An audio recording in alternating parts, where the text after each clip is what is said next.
Perkenalkan, nama saya Muhammad Nailul Abror, NIM T 2019 4140. Di sini saya menjelaskan tentang peta, globe, dan atlas. Yang pertama yaitu peta.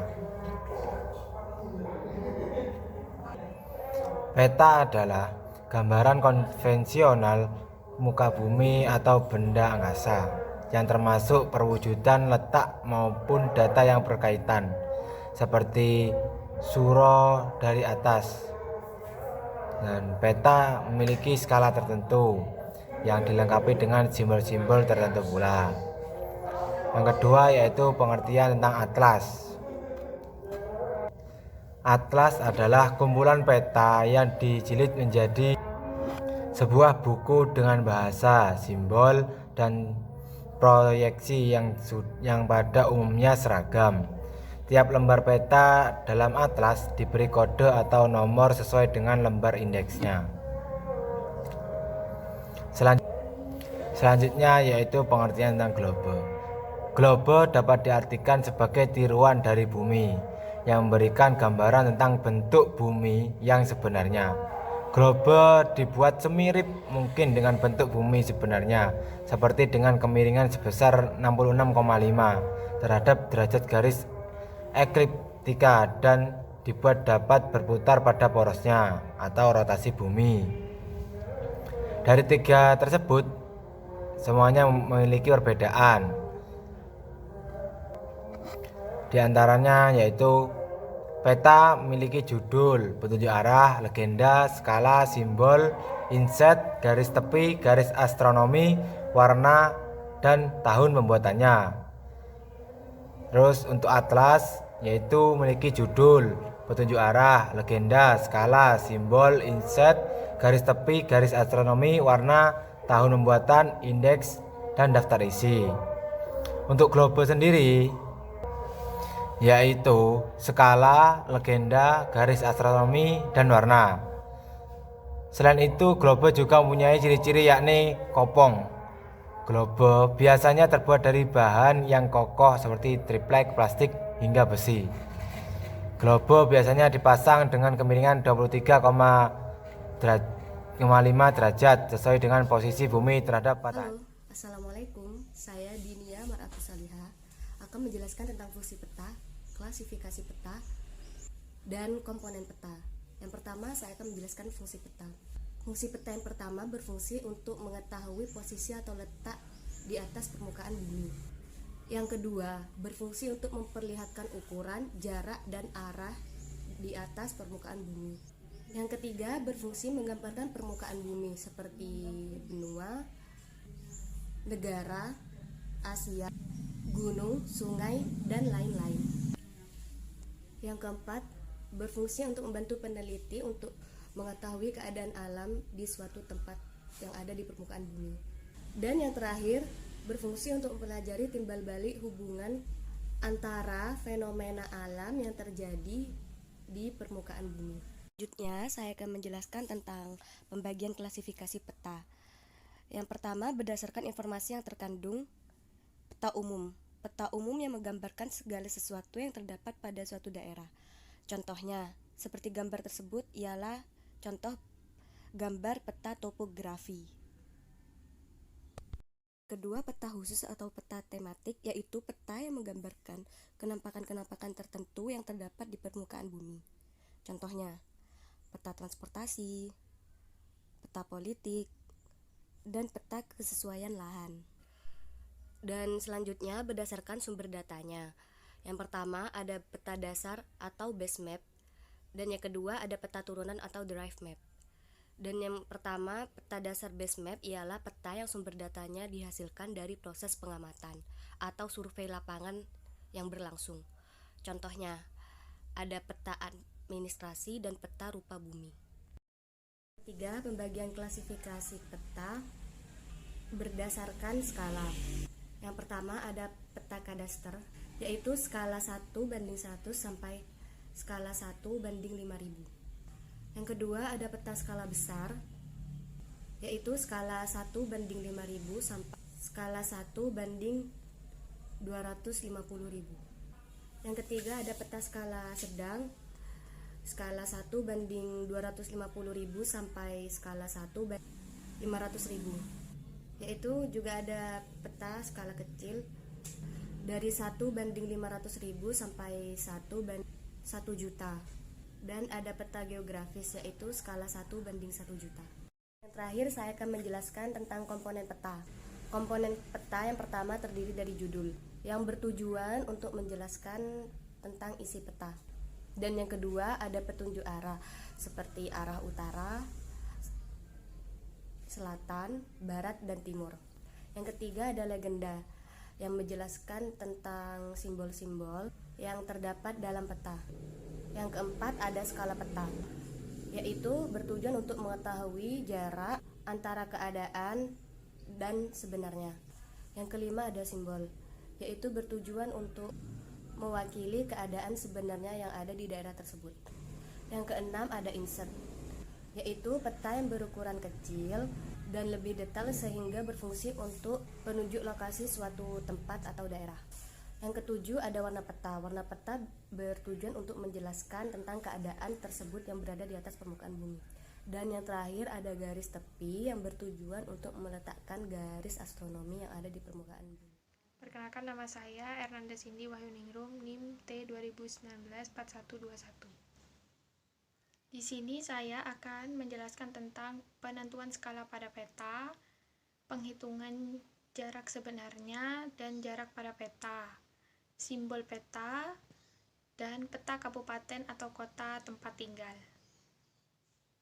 Di sini saya akan menjelaskan tentang penentuan skala pada peta, terus penghitungan jarak sebenarnya dan penghitungan jarak pada peta. Jadi di sini dalam menentukan skala, menentukan jarak sebenarnya dan jarak pada peta itu menggunakan rumus. Jadi di sini saya menggunakan rumus segitiga. Rumusnya ya, dengan menggunakan rumus tersebut kita bisa mengetahui bagaimana caranya mencari skala, mencari jarak sebenarnya, dan mencari jarak pada peta.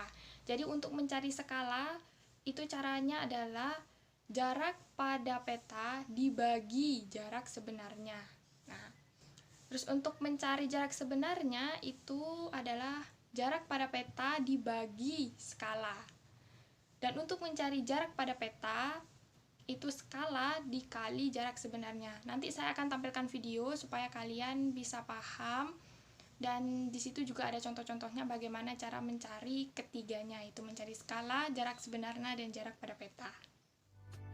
Oke, contoh soal yang pertama yaitu jarak antara kota A dan kota B pada peta adalah 9 cm. Jarak sesungguhnya kedua kota tersebut adalah 27 km. Skala yang digunakan pada peta tersebut adalah titik-titik. Nah, di sini diketahui jarak pada peta atau JP yaitu 9 cm. Kemudian JS jarak sebenarnya yaitu 27 km. Dan yang ditanyakan adalah skala pada peta. Oke, sekarang kita jawab. Nah, sobat belajar, masih ingat kan rumus mencari skala? Oke, kakak mau tampilkan dulu rumus segitiganya. Set. Nah, karena kita mau mencari skala, maka S-nya kita tutup. Set. Nah, berarti S itu sama dengan JP per JS. Nah, selanjutnya tinggal kita masukkan angka-angkanya. JP jarak pada peta. Nah, di sini JP-nya yaitu 9. Berarti kita tulis 9 per JS jarak sebenarnya yaitu 27 km. Berarti kita tulis 27 km. 9 cm per 27 km. Nah, ingat, kalau kita mau mencari skala, satuan yang digunakan itu adalah cm. Nah, oleh karena itu 27 km-nya ini harus kita ubah dulu ke cm. Oke, kita tulis dulu 9 cm per. Nah, 27 km ini harus kita ubah dulu ke cm. Kilometer ke cm itu dikali 100.000. Atau mudahnya tinggal kita tambahkan nolnya sebanyak 5 buah. Berarti 27 0 0 0 0 0. Nah, jadinya yaitu 9 cm per 2.700.000. Nah, selanjutnya tinggal kita sederhanakan. Caranya sama dengan menyederhanakan pecahan, yaitu dengan menentukan FPB-nya. Nah, kalau kita cari FPB dari 9 dan 2.700.000 ini, nanti akan ketemu hasilnya yaitu 9. Jadi kita bisa sama-sama bagi dengan 9. Oke, sekarang kita bagikan. 9 dibagi 9 dapat 1. 2.700.000 dibagi 9. Nah, biar mudah, nolnya ini kita simpan dulu ya. Berarti 27 dibagi 9, yaitu 3. Nah, jangan lupa nolnya kita kembalikan. Nolnya ada 5 buah ya. 0, 0, 0, 0, 0. Nah, ketemu deh. Jadi skala peta dari kota A ke kota B adalah 1/300.000 atau 1/300.000 gitu. Oke, next kita lanjut ke contoh soal berikutnya. Sebuah peta menggunakan skala 1/900.000. Jarak antara dua gunung sebenarnya adalah 18 km. Jarak antara dua gunung pada peta tersebut adalah titik-titik. Nah, mari kita sama-sama jawab soal ini. Oke, sobat pelajar, kita perhatikan rumus segitiganya. Nah, di sini yang ditanyakan adalah jarak pada peta atau JP. Berarti JP yang kita tutup set. Nah, JP sama dengan S dikali JS. Nah, sekarang tinggal kita masukkan angka-angkanya. Oke, S skala. Nah, skalanya di soal ini adalah 1/900.000. Nah, kita bisa tulis 1/900.000. Kemudian dikali JS, jarak sebenarnya. Nah, jarak sebenarnya di sini adalah 18 km. Berarti dikali 18 km. 1/900.000 kali 18 km. Nah, ingat sobat pelajar, kalau kita mau mencari JP, jarak pada peta, satuan yang digunakan adalah cm. Nah, maka 18 km ini harus kita ubah dulu ke cm. Oke, kita tulis dulu 1/900.000 dikali. Nah, 18 km kita jadikan ke cm. Nah, untuk mengubah dari kilometer ke cm, caranya kita kali 100.000. Atau tinggal kita tambahkan nolnya sebanyak 5 buah. Berarti 18 tambah nolnya 5, 0, 0, 0, 0, 0. Nah, jadinya yaitu 1/900.000 dikali 1.800.000. Nah, selanjutnya tinggal kita sederhanakan, kita coret-coret. Nah, nolnya ini bisa sama-sama kita coret 5 buah ya. Set, set. Nah, sekarang tinggal 1/9 dikali 18. Oke, kita bisa kalikan dulu. 1 dikali 18 dapat 18. 18 dibagi 9 dapat 2. Nah, ketemu deh. Jawabannya adalah 2 cm. Jadi jarak dua gunung tersebut pada peta adalah 2 cm. Nah, bisa dimengerti ya. Oke, next kita lanjut ke contoh soal yang terakhir. Soalnya yaitu jarak dua kota pada peta adalah 12 cm. Skala pada peta adalah 1/500.000. Tentukan jarak sebenarnya dari kedua kota tersebut. Oke, langsung saja kita jawab. Nah, pertama kita tentukan rumusnya terlebih dahulu. Nah, di sini yang ditanyakan adalah jarak sebenarnya atau JS. Berarti yang kita tutup adalah JS. Set. Nah, JS sama dengan JP dibagi S. Jarak pada peta dibagi skala. Oke, sekarang kita masukkan angka-angkanya. JP jarak pada peta. Nah, di sini jarak pada petanya yaitu 12 cm. Nah, berarti kita tulis 12. Kemudian dibagi skala. Nah, skalanya di sini adalah 1/500.000. Berarti kita tulis 1/500.000. Oke, 12 dibagi 1/500.000. Nah, kembali lagi ke konsep pecahan. Untuk mengerjakannya, kita bisa ubah tanda bagi ini menjadi kali. Kemudian pecahannya yang ini kita balik. Oke, kita tulis dulu 12. Kemudian dikali. Nah, 1/500.000 ini kita balik. Jadinya yaitu 500.000 per 1. Nah, jadinya 12 dikali 500.000 per 1.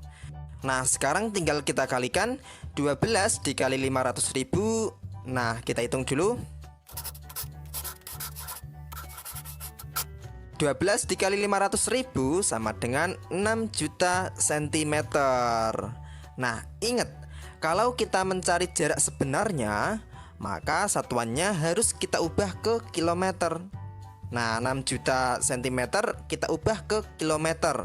Berarti dibagi 100.000. Atau tinggal kita coret saja nolnya sebanyak 5 buah. Set. Nah, hasilnya adalah 60 km. Ketemu deh. Jadi jarak sebenarnya dari kedua kota tersebut adalah 60 km. Gitu. Bisa dimengerti ya? Oke, mungkin sampai sini dulu video kali ini. Kita telah belajar tentang konsep skala, kemudian cara menghitung skala, jarak pada peta, dan juga jarak sebenarnya. Nah, semoga ini bisa difahami. Kurang lebihnya kakak minta maaf, and see you next time. Selanjutnya, saya akan menjelaskan tentang simbol-simbol pada peta. Jadi di sini ada banyak simbol. Di peta itu ada banyak simbol dan letak simbol itu di peta terletak pada legenda. Nah, simbol di sini digolongkan menjadi 3 golongan. Yang pertama, simbol berdasarkan kenampakan lingkungan, simbol berdasarkan bentuk, dan simbol berdasarkan wujud. Yang pertama, simbol berdasarkan kenampakan lingkungan yang dikelompokkan menjadi 2 golongan lagi. Yang pertama, simbol budaya dan simbol alam. Untuk simbol budaya adalah simbol yang mewakili kenampakan budaya. Seperti jalan yang disimbolkan dengan garis double yang meliku-liku. Rel kereta api yang disimbolkan dengan menyerupai tangga. Kota kecil yang disimbolkan dengan sebuah lingkaran.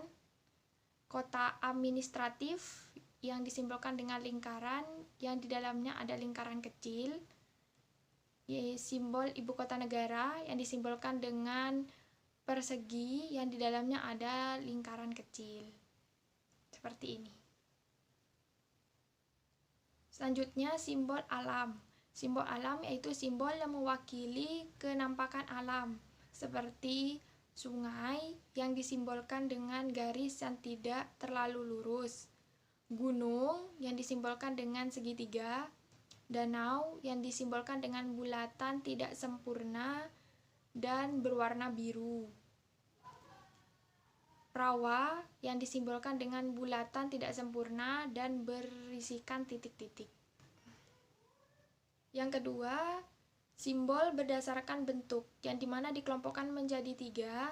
Yang pertama, simbol garis, simbol titik, dan simbol area. Simbol garis seperti simbol sungai yang bersimbol bentuknya garis yang tidak lurus namun meliuk-liuk. Simbol jalan raya, simbolnya seperti garis sejajar yang meliuk-liuk. Simbol batas negara, simbolnya tanda plus yang berjajar rapi. Simbol batas provinsi, yaitu simbol tanda plus dan minus yang berseling-seling. Simbol titik itu seperti gunung yang bersimbol segitiga, kota kecil atau kecamatan yang bersimbol lingkaran kecil, kota administratif yang bersimbol lingkaran yang di dalamnya ada lingkaran kecil, ibu kota negara yang bersimbol persegi dengan lingkaran kecil di dalamnya. Simbol area seperti danau yang disimbolkan dengan bulatan tidak sempurna kemudian berwarna biru. Simbol rawa yang disimbolkan dengan bulatan tidak sempurna dan berisi titik-titik. Simbol sawah yang disimbolkan dengan area dengan garis miring berukuran kecil-kecil. Simbol formasi batuan kapur adalah area yang berbentuk lebar dengan tatanan batuan di dalamnya. Yang ketiga, simbol berdasarkan wujudnya, di mana dikelompokkan menjadi 3 golongan lagi. Yang pertama, simbol piktoral. Ada simbol yang mirip dengan objek aslinya seperti gunung, sawah. Yang kedua, simbol abstrak adalah simbol yang tidak mirip dengan objek sebenarnya. Contohnya seperti ibu kota negara, kecamatan. Yang ketiga, simbol huruf atau angka adalah simbol yang berupa huruf atau angka. Selanjutnya, saya akan menampilkan peta Bondowoso. Bondowoso terletak di koordinat antara 113 derajat bujur timur dan 7 derajat lintang selatan, di mana di sebelah utara Bondowoso ada Kabupaten Situbondo, di sebelah selatan Bondowoso ada Kabupaten Jember, di sebelah timur Bondowoso ada Kabupaten Situbondo dan Banyuwangi, di sebelah barat Bondowoso ada Kabupaten Situbondo dan Probolinggo. Bondowoso dikenal sebagai area tapal kuda dan tidak memiliki lautan.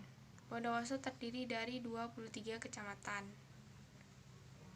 Pada peta Bondowoso terdapat jalur merah tebal yang merupakan simbol jalur utama antar kota dan jalur biru yang merupakan simbol jalur perairan.